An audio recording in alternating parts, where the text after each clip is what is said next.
Okay, my recording cut out there. What I wanted to say was you guys might or might not know, but right now, one of the most important things for the XRP ledger obviously is the lawsuit, right? But on a little bit of a lower layer, right now there's a ton of building action going on top of the XRPL.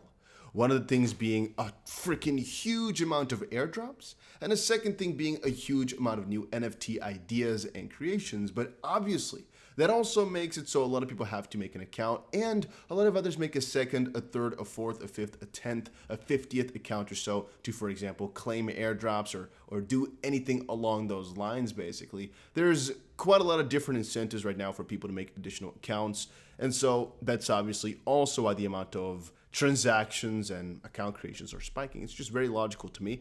Then again, it's sometimes more about the substance rather than the actual amount, because we cannot actually say that the XP ledger has become way better in terms of utility over this little period of time. In theory, it's possible, but it's not a one-to-one thing. You'd have to notice that the average transactional value. And also, we also noticed that because of all of this, the average fee of everything also increased quite significantly. And that's one part you can see here. So all I have to say about that one is I don't really like a lot of the new things that are happening on the XP ledger, but there's quite a lot of people who are really big fans of it because there's a monetary gain involved. I've told you all before, David Schwartz, the co-founder of XP Ledger and CTO of Ripple, said, the best incentive is no incentive. If you were not given these tokens for free, would you still be bullish about them if there was no trust line system? Probably not, right? It's the fact that you got those tokens for free that makes you excited. And sometimes I think, man, if just this wasn't an option, then people wouldn't go so crazy to show a lot of these bad things to their friends and brethren, basically. All right, but I move on.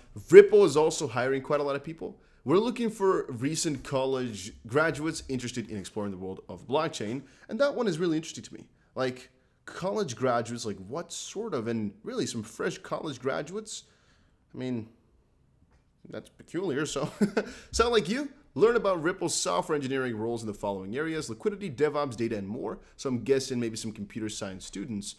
Here it says Ripple plans to hire hundreds of people in 2022 when they've already hired a ton this year. That's what Crypto Wolf says, and I'm agreeing to that in the sense that they're doing a pretty good job with the hiring, and I do believe they're going to continue on with that, but that's good. You know, crypto company that's so open now with that, and also hiring the college graduates, that's also juicy stuff. I think that's pretty cool that they're doing that. Usually that doesn't get done. All right, regarding Cardano, we just talked about the XRP addresses. Well, Cardano just had this announcement. Active ADA addresses quadrupled in November, report reveals.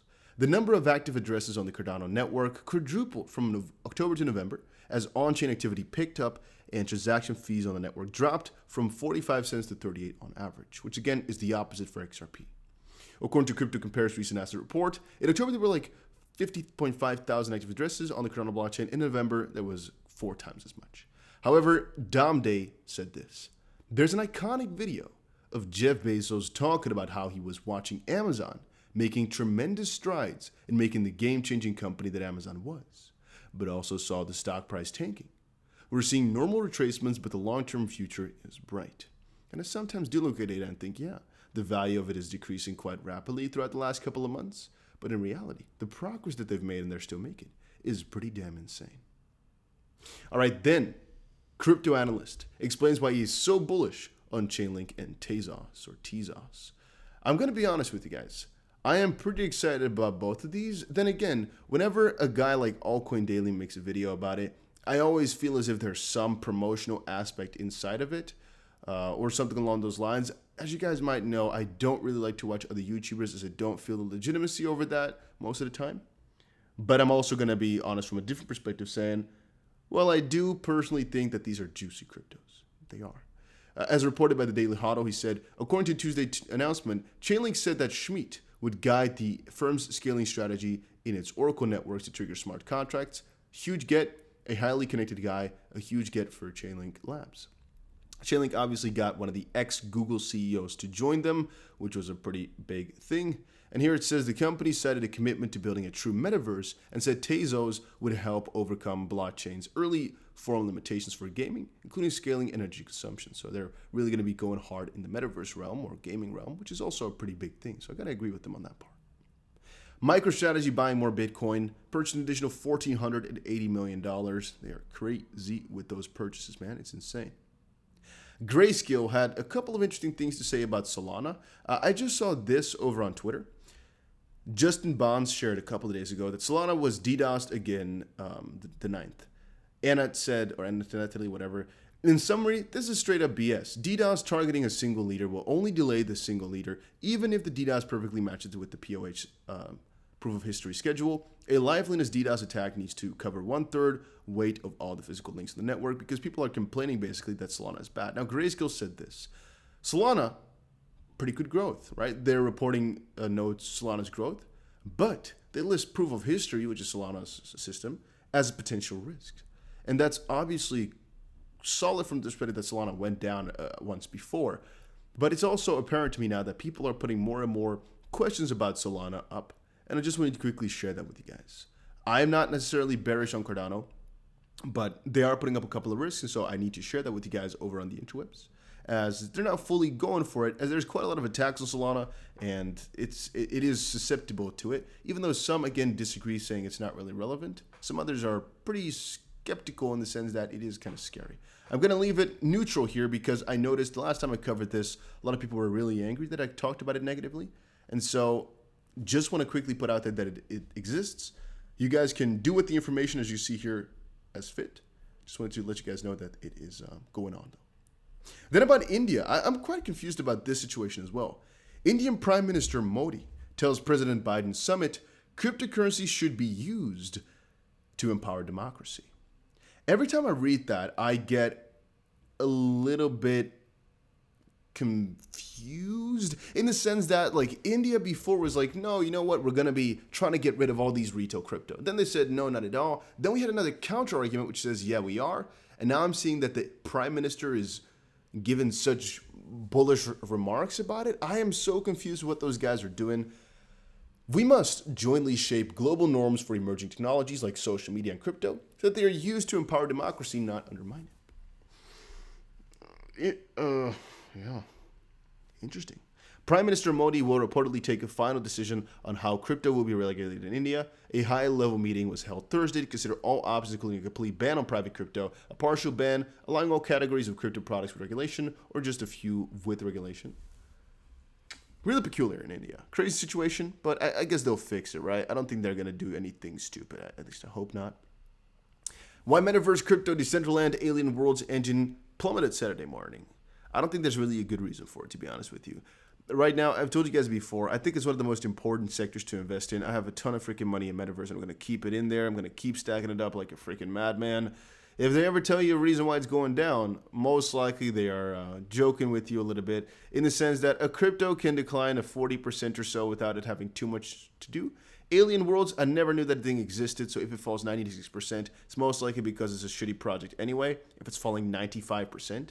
But 30, 40%, we saw a lot of cryptos among the board here fall. And again, you must realize and you must keep remembering that these coins have also pumped quite significantly. And there's the fact, of course, that sometimes these things go a little bit too exponential in the sense that they have the longevity, but people go a little bit overzealous for them. They're solid medium, short, and even long-term picks. But yeah, again, it's not too crazy for a good correction to come every here and there. I'm just trying to put that out there. Oh, wait a minute. No. Guys, I